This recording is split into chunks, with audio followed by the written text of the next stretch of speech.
So, Stephanie, tell me how you got started in landscape architecture. Well, John, it's not a really short story, but it's a kind of a good one. I got my early education in art, went to Otis Art Institute. You're an Otis alumni. Yes, I am. And spent a few years kind of doing some art, trying to figure things out. My brother came riding to the rescue and said, hey, you ought to be in engineering because I can teach you how to do drafting. It's good money and you can figure out how to go on with your life. You didn't want to be a starving artist. Yeah, basically. So I tried that for a few years, put in my time and said, well, now I either have to become an engineer or a surveyor or something else. Little light bulb went on in my head and I said, I've heard about this thing called landscape architecture.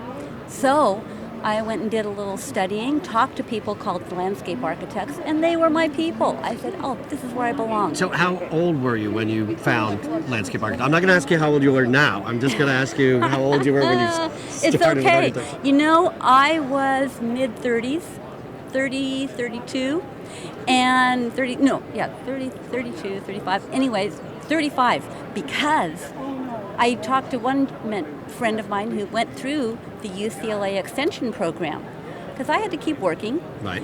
while I got my education, and I said, hey, I'm going to be almost 40 by the time I become a landscape architect, and he said, well, you're going to be 40 anyways. That's a great line. So I went for it. I went through UCLA, spent 4 years.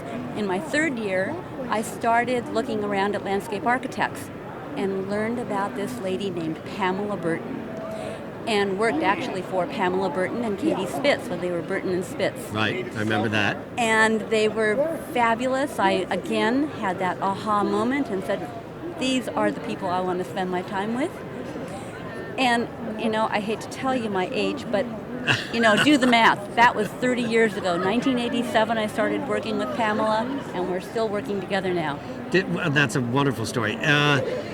Were there any teachers in particular that sort of were absolutely inspirational other than? Yes. I mean, at UCLA? You know, the great thing at UCLA is the teachers there are all professionals, people who are landscape architects, and they were inspiring and wonderful. Jim Smith, a fabulous architect, was really helpful and supportive.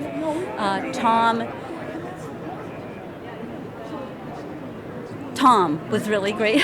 That's all I right. just had a little. Can't think of his. That's all right. And Jerry Hastings. Jerry Hastings I put think I know together that name. irrigation and grading design. Numbers became my friends. It there you was so go. fun. I love grading and drainage now. I'm a total grading and drainage nerd. Now, so having been a landscape architect for some time, would you not say that there's a lot more women in the profession now than there used to be? There are, and it's so fabulous. You know, when I first started considering landscape architecture, one of the people that I interviewed was a guy, a really wonderful landscape architect, and he said, you know, this is going to be a tough field because just about everyone's a man.